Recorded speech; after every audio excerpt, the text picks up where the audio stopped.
So in previous class we have already discussed the law of photoelectric emission, और वो basically हमने 4 points में laws को describe किया था. वो लॉज में जल्दी से एक बार बता देता हूँ. लॉज ऑफ फोटोइलेक्ट्रिक एमिशन या photoelectric effect.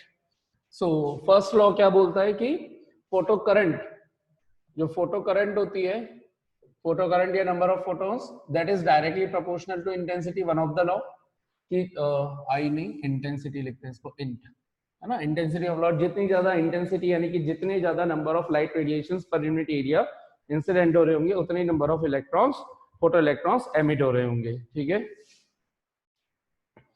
So this was one of the law. Second law, जो सेकंड लॉ हम बोलते हैं वो क्या है?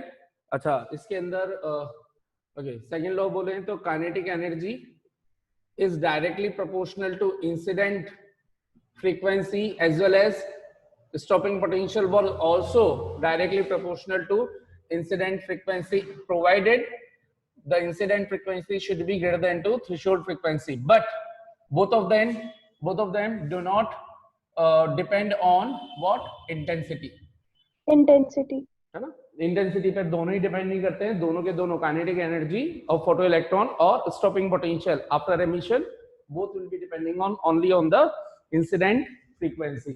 This was one of the law. Another law was existence of threshold frequency. Existence of threshold frequency nu naught, कि भाई कम से यहाँ पर फोटो इलेक्ट्रिक एमिशन होने के लिए एक मिनिमम अमाउंट की एनर्जी रिक्वायर्ड है, जो corresponding minimum amount of frequency से दी जाएगी. अगर उस फ्रीक्वेंसी से कम की लाइट को आपने इंसिडेंट करवाया तो फोटो इलेक्ट्रिक एमिशन अकर नहीं होगा. So third one of the law defines the threshold frequency, कि there should exist some frequency which is called threshold frequency, below which no photo electric emission will occur. And another law was कि there is almost no time lag या photoelectric emission is a spontaneous process. Almost no time lag because its order is 10 to the power minus 9 second. These were the 4 laws. ठीक है. अच्छा साहब, ये क्यों बताया मैंने? क्योंकि इसका आगे का जो अभी हम देखने वाले हैं वो इससे लिंक्ड है. क्या लिंक्ड है देखिए. Next topic. So we are about to discuss failure of classical wave theory.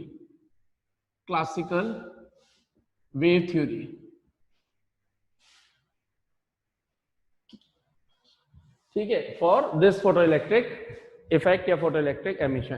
तो फोटोइलेक्ट्रिक एमिशन से पहले क्योंकि हाइगन्स आ गया था और उसने रिफ्लेक्शन को एक्सप्लेन कर दिया था based on it's wave theory, और वेव थ्योरी के बेस पर बाकी दूसरे फेनोमेनन लाइक रिफ्रैक्शन एक्सप्लेन कर दिया.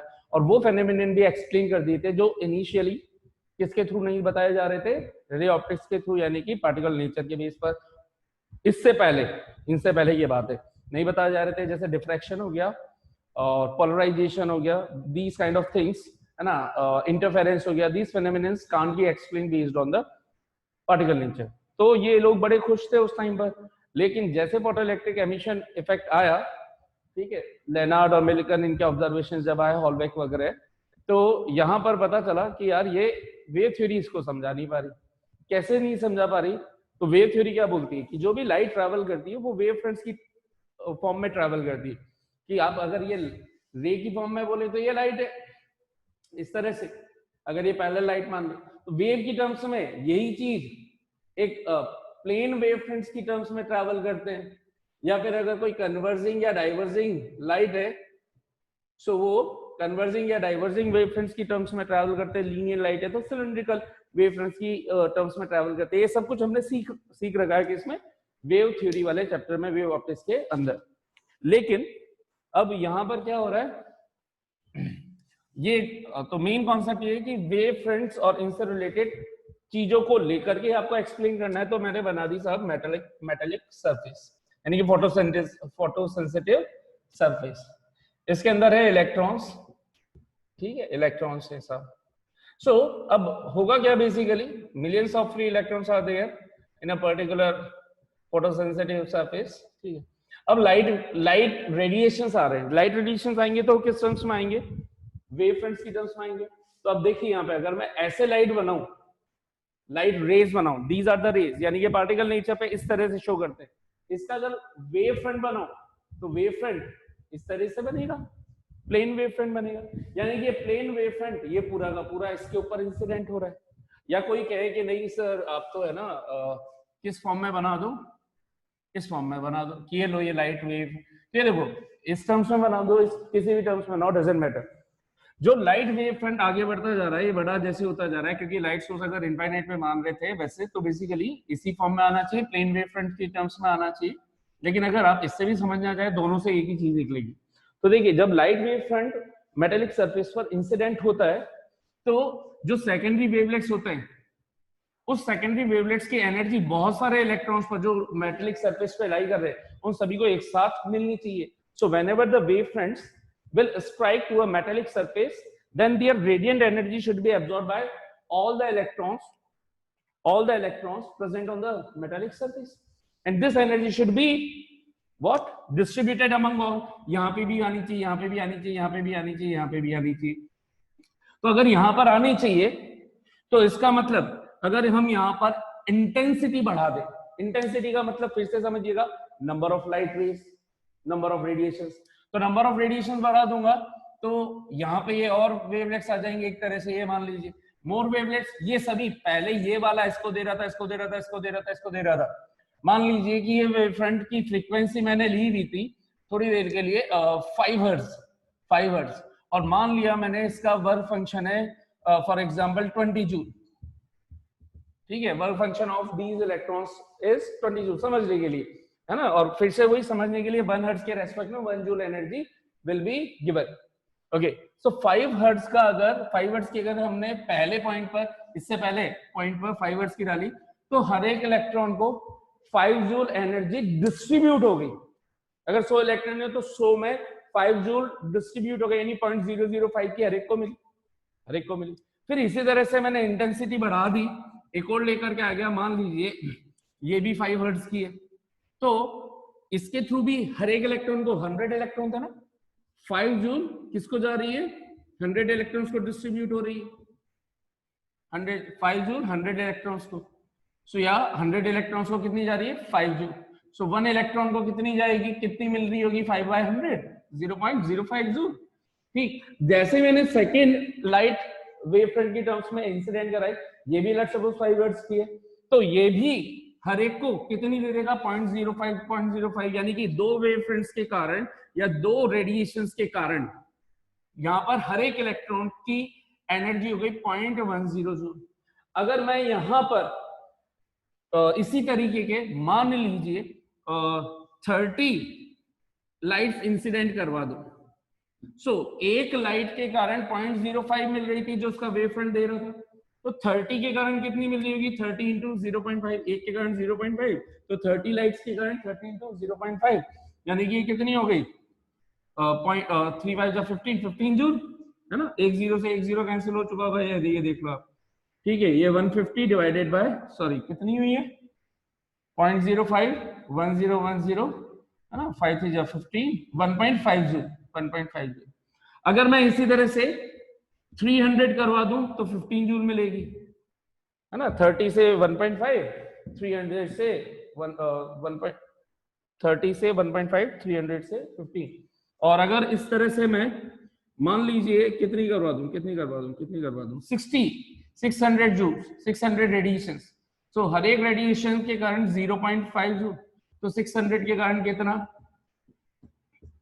30 जूल, 30 जूल मिल जाएगी। यानी कि अगर मैं बोल दूं कि मैं ऐसे 600 रेडिएशंस उसी एरिया पे, इंटेंसिटी बढ़ा दूं, रेडिएशंस बढ़ाने का मतलब इंटेंसिटी बढ़ा दूं, इसी सरफेस पर जब मैंने 600 लाइट को इंसिडेंट करवा दिया, हर एक वेव फ्रंट ने 0.05 का कंट्रीब्यूशन किया, 600 ने ओवरऑल कंट्रीब्यूशन किया 30 जूल, तो ये तो वर्क फंक्शन से ज्यादा हो गया। इसका मतलब अब यहाँ से सभी इलेक्ट्रॉन आ जाने चाहिए, और जैसे जैसे मैं इंटेंसिटी बढ़ाऊंगा, क्योंकि 20 जूल तो सब लोग ले ही चुके हैं, सब बाहर आने चाहिए, पहली चीज।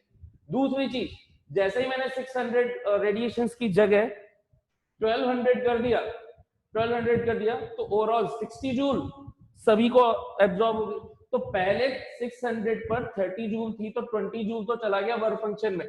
जो इलेक्ट्रॉन्स बाहर आए, सभी के सभी 100 इलेक्ट्रॉन्स उन सभी की काइनेटिक एनर्जी होनी चाहिए 10 जूल।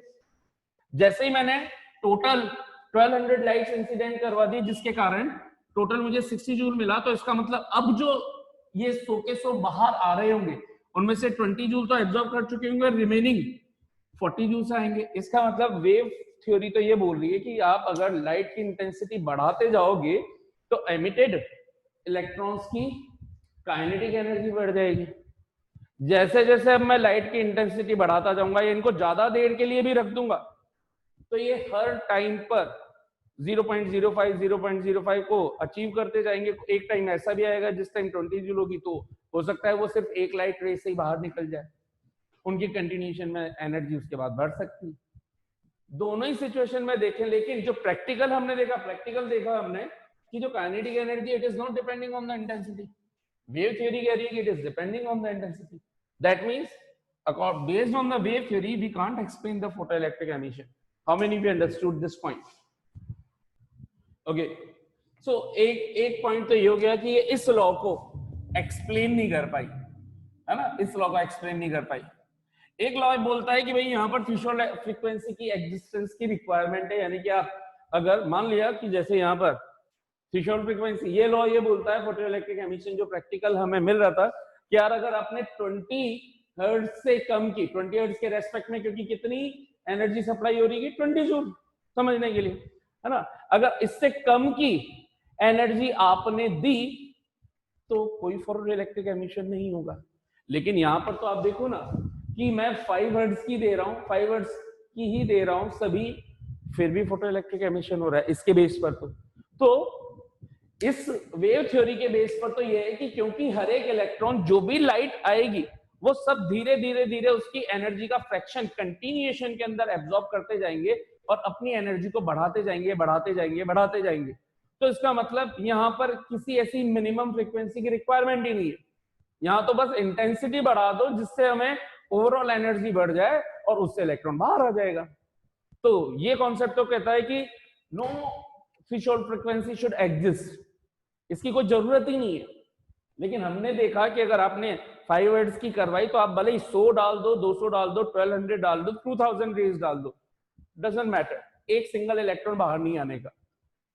सो आपने number of light rays, number of light radiations कितने भी बढ़ा दिए हो उससे बाहर नहीं आ रहा। जबकि ये बोल रहा है कि अगर हम यहाँ पे लाइट इंटेंसिटी बढ़ा दें तो मिनिमम थ्रेशोल्ड फ्रीक्वेंसी की जरूरत ही नहीं है। सो वेव थ्योरी का सेकंड पॉइंट ये बोलता है कि there should not be requirement of some threshold frequency, no concept is required, but in practically we will see that there should exist some minimum amount of frequency below which no photoelectric emission will occur, and this practical observation couldn't be explained by wave theory. So this is another failure of it. बोलो कितने को समझ में आ गया? इसका third failure वो भी इसी से रिलेटेड है। हमने देखा ऑब्जर्वेशंस के अंदर इसके ऊपर जो प्रैक्टिकल किए थे मिलिकन एंड लेडार्ड ने, अपने जो एक्सपेरिमेंट किए थे उन एक्सपेरिमेंट्स की वैक्यूम ट्यूब वगैरह लेकर के, है ना, यूवी रेज इंसिडेंट करवा करके वहां देखा कि जब आप फोटोसेंसिटिव मटेरियल पर एक इंसिडेंट फ्रीक्वेंसी इस तरह की इंसिडेंट करते हो जिसकी frequency greater than threshold frequency है, तो आपने इधर लाइट इंसिडेंट करवाई इस फ्रीक्वेंसी की जिसकी फ्रीक्वेंसी थ्रेशोल्ड फ्रीक्वेंसी ज्यादा है, हाथों हाथ फोटोन मतलब सॉरी हाथों हाथ फोटो इलेक्ट्रॉन बाहर आ गया, कोई टाइम लैग नहीं हुआ, ऑलमोस्ट नैनो सेकंड्स के अंदर, पलक झपकने से भी पहले, है ना, ठीक है। सो कोई टाइम लैग नहीं लगता है यहां पर, है ना। सो लेकिन अगर इसको देखें तो वेव थ्योरी क्या बोल रही है, मैंने अगर एक लाइट रे करवाई तो पहले ये अपनी एनर्जी जब इसको दे रही है तो ये पास वाला, इसमें एक्चुअल में होता है कि इस कॉन्सेप्ट पे ये होता है कि जो भी वेव फ्रंट आ रहा है वो अपनी एनर्जी इसको इलेक्ट्रॉन को देगा, ये इलेक्ट्रॉन इसकी एनर्जी को एब्जॉर्ब करेगा और वाइब्रेट करना स्टार्ट करेगा।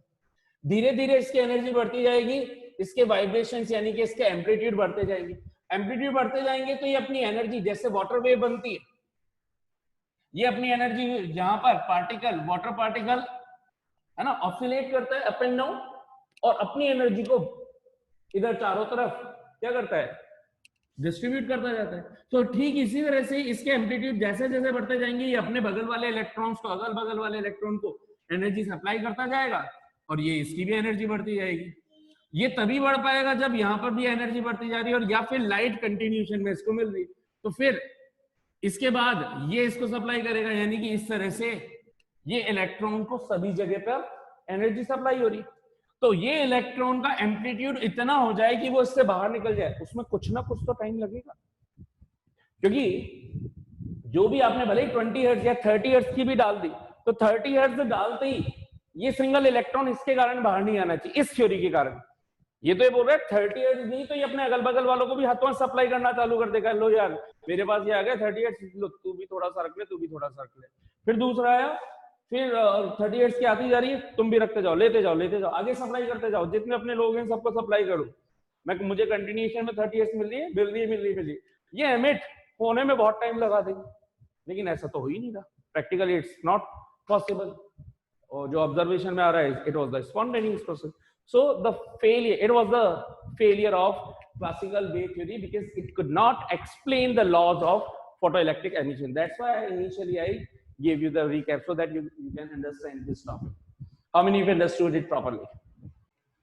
So after these failures, क्योंकि अब वेव थ्योरी एक्सप्लेन कर नहीं पाई, तो खुशी की बात आई कौन से खेमे में, पार्टिकल नेचर वालों के, यानी कि न्यूटन, उसके चेले chapati.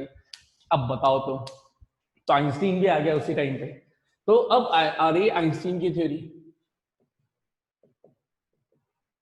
Einstein's theory of photoelectric effect. अच्छा, ये सारी चीजें तो यार लेनिकल लेनार्ड एंड मिलिगन, है ना, मैंने दोनों को ऐड कर दिया। लेनार्ड एंड मिलिगन ने एक्सप्लेन कर ही दिया था, हॉलबैक ने उसका क्या कह रहा था, एक्सपेरिमेंट शुरू में किया था, फिर लेनार्ड आ गया था, मिलिगन आ गया था, मैक्सवेल ने एक्सीडेंटली उससे ये सारी चीजें हो गई थी, ये सारी चीजें एस्टेब्लिश हो गए थे, रिजल्ट आ चुके थे। तो अब साहब आए आइंस्टीन, क्योंकि आइंस्टीन न्यूटन को बहुत फेवर करते थे। 1905 के अंदर आए साहब, आइंस्टीन अवतरित नहीं हुए, उस टाइम की बात है, ठीक है, 1905 की बात है। इन्होंने कहा, अच्छा इससे इसी टाइम पर प्लांक भी आ चुका था, और प्लांक ने अपना हाइपोथेसिस दिया था, जो आपने केमिस्ट्री में बहुत अच्छे से पढ़ा होगा। तो प्लांक ने अपनी एक हाइपोथेटिकल थ्योरी दी थी। So according to Planck's theory, Planck's quantum theory, Planck's quantum theory, जो प्लांक है वो क्या बोलता है कि ये जो भी लाइट रेडिएशंस है ना, ये लाइट रेडिएशंस बेसिकली किन से मिलकर के बने, पार्टिकल से मिलकर के बने, और हर एक पार्टिकल अपने आप में एनर्जी का एक पैकेट है, quanta the most smallest amount, है ना। सो लाइट का जो स्मॉलेस्ट अमाउंट है, that is the quanta of light, and the quanta of light is being called by Planck photon, ठीक है, इसको बोला गया photon. Photo related to light, electron जितनी एनर्जी पजेस करना। तो ये जो लाइट आ रही है वो फोटॉन्स की टर्म्स में आ रही है। एक मैं विजुअलाइजेशन देता हूं आपको, आप समझने की कोशिश कीजिएगा। आपने देखा होगा कि जैसे बहुत से ट्रेड फेयर्स होते हैं, मेले वगैरह होते हैं, उसमें वो गन मिलती है जिसमें येलो कलर की बॉल आती है, प्लास्टिक वाली, उसको उसमें लोड करते हैं, खट चलाते हैं, तो उस तरह के आप मान लीजिए छोटे छोटे पार्टिकल्स हैं। या फिर जैसे आप मान लीजिए पुदीनहरा की टैबलेट होती है, उसमें वो लिक्विड भरा हुआ होता है। तो ये जो लाइट आ रही है ना, ये कंटिन्यूएशन के अंदर आ रही है, और ये जो मैं सर्कल बना रहा हूँ, ये उसकी गोलियां, यानी ये इसका पार्टिकल है, हर एक पार्टिकल को क्या बोल रहे हैं, photo. So this is the smallest particle of the light, that means quanta of light being called photon by Planck's. इसने कहा जो भी लाइट यहाँ पर इंसिडेंट हो रही है, वो लाइट इन फोटोन से मिलकर के बनी है। और अब होता क्या है कि इन फोटोन्स के अंदर एनर्जी फील्ड है, यानी कि ये फोटोन अपने साथ क्या रख करके चल रहे हैं, energy. That's why they are being called packets of energy. So according to Planck's quantum theory, when a light radiation, yeah, a light radiation travels, light radiation travels in the form of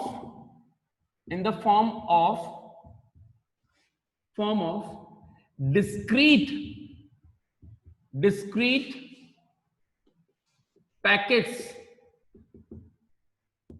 particles of energy, that is quanta of light energy which are being called photons. ये थी Planck's की hypothetical theory. Proof नहीं था, इसने ऐसे सोचा, जैसे मैं आपको समझाने के लिए अभी मैंने विजुअलाइजेशन यूज किया, उसने अपना हाइपोथेसिस दिया कि जो लाइट है इस तरह के कुछ फोटोन्स, इस तरह के कुछ पार्टिकल्स से मिलकर के बनी हुई है। हर एक photon smallest unit of light energy है जो अपने साथ कुछ ना कुछ लाइट की एनर्जी कैरी कर रहा है, और इसके अंदर कितनी लाइट की एनर्जी होती है हर एक फोटोन के अंदर, जितनी फ्रीक्वेंसी की लाइट आ रही है, अगर nu is the frequency of this light, then each photon was carrying h new amount of energy, where h was being called Planck's constant. h को क्या बोला गया? Planck's constant, and its value was, आप बाद में भी पढ़ेंगे इसे, was being found 6.63 into 10 to the power minus 34 joule second. h is the constant, so h new amount of energy was being traveled by each photon. अच्छा, इससे क्या हुआ? इससे हुआ कि जैसे ही एक फोटोन इस मेटालिक सरफेस पर इंसिडेंट होगा तो वो अपनी आया पुदीना की टेबलेट, मानिए बहुत तेज मैं फेंकूं, दीवार पे टकराएंगे, बर्स्ट हो जाएगी, वो सारा पुदीना का लिक्विड उस पर फैल जाएगा। वैसे ही ऐसा कुछ विजुअलाइजेशन है, ये फोटोन आया, बर्स्ट हो गया, पूरी अपनी एनर्जी किसको ट्रांसफर कर दी? इस इलेक्ट्रॉन को। अब इसमें रहने वाला लिक्विड, इसमें रहने वाली एनर्जी अगर इसके वर्क फंक्शन से ज्यादा थी तो ये इलेक्ट्रॉन हाथों हाथ बाहर आ गया, उसने एनर्जी एब्जॉर्ब करी और रिमेनिंग एनर्जी से बाहर आ गया। It was the Planck's hypothesis, इसी है ना, ये इसने ये बोला कि ऐसे ट्रैवल करती है। आइंस्टीन ने उठा करके इसको ऐसे एक्सप्लेन किया है। तो आइंस्टीन क्या बोल रहा है सर? आइंस्टीन बोल रहा है कि जो फोटो इलेक्ट्रिक एमिशन है, basically it is the collision between two things, two particles. Collision बोले तो इंटरेक्शन, उसने जो वर्ड यूज किया इंटरेक्शन, टेक्निकल वर्ड यूज कर लिया interaction. So basically according to Einstein theory of photoelectric emission, the photoelectric emission is the main interaction between two particles. One of them was photon of incident light radiation and another particle is electron of metal surface. तो इन दो particles के बीच में जब interaction होता है, means collision होता है, तो उस इफेक्ट के थ्रू फोटोइलेक्ट्रिक एमिशन होता है। It is the main basis. ये किस बेस पर है? कि भाई ये लाइट पार्टिकल की फॉर्म में चल रही है।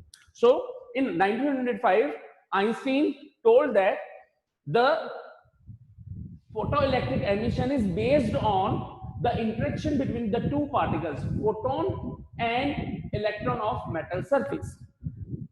If the photon was carrying the enough amount of energy of the given incident intensity, then the electron will emit from its metallic surface if this energy is sufficient to remove this electron.